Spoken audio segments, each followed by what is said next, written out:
इसके बाद क्या वह जीवित रहेगा या मर जाएगा, ये इस पर निर्भर करता है कि वह जैसे आने वाले दर्द का सामना करने में सक्षम है।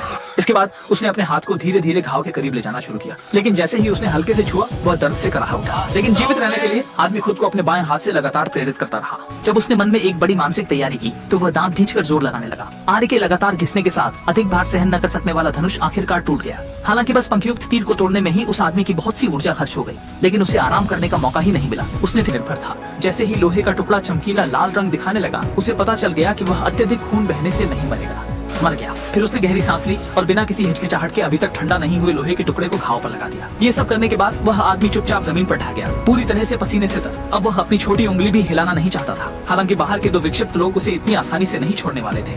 उसके कमरे में पतले डंडे ने आदमी को उत्तेजित करने के लिए बातें करनी शुरू कर दी और नीचे के आदमी ने सचमुच फंस गया। उसकी आवाज के आसपास गूंजते ही पतला डंडा आसानी से उसे ढूंढ लिया और तुरंत गोली चला दी। अच्छा हुआ कि समय पर बच गया, नहीं तो दुश्मन सफल हो जाता। लेकिन पतले डंडे के विश्वासघात ने आदमी को गुस्सा दिला दिया। अब वह प्रतिशोध लेने वाला है।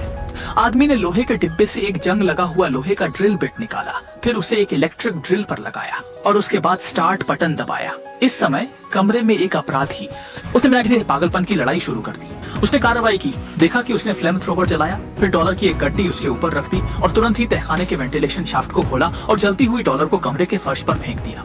इस दृश्य को देखकर अपराधी सीधा अनियंत्रित हो गया और तुरंत आगे बढ़कर आग बुझाने लगा, यह जानते हुए कि वे इन पैसों के लिए ही अपराधियों से हंसने लगा। कमरे में उसकी कर्कश हंसी गूंज रही थी। तब चोर ने भयंकर बदले की योजना बनाई। उसने दिखावा किया कि वह आदमी से सौदा करेगा, बशर्ते वह तहखाने में छुपाए गए $1 मिलियन बाहर फेंक दे तो वे तुरंत वहाँ से चले जाएंगे। लेकिन आदमी भला एक चोर पर कैसे विश्वास करता। ऊपर के दोकर की आदमी इतना मुश्किल है। बदमाश ने मोबाइल निकालकर मदद की एक संदेशा भेजा। उसे यकीन था कि उसकी मदद से वह इस काम को पूरा कर पाएगा, लेकिन मदद के आने से पहले उसे आदमी को एक जीवन भर याद रहने वाला सबक देना था। फिर पैंगजी ने शॉटगन की गोलियां बदमाश को फेंकी।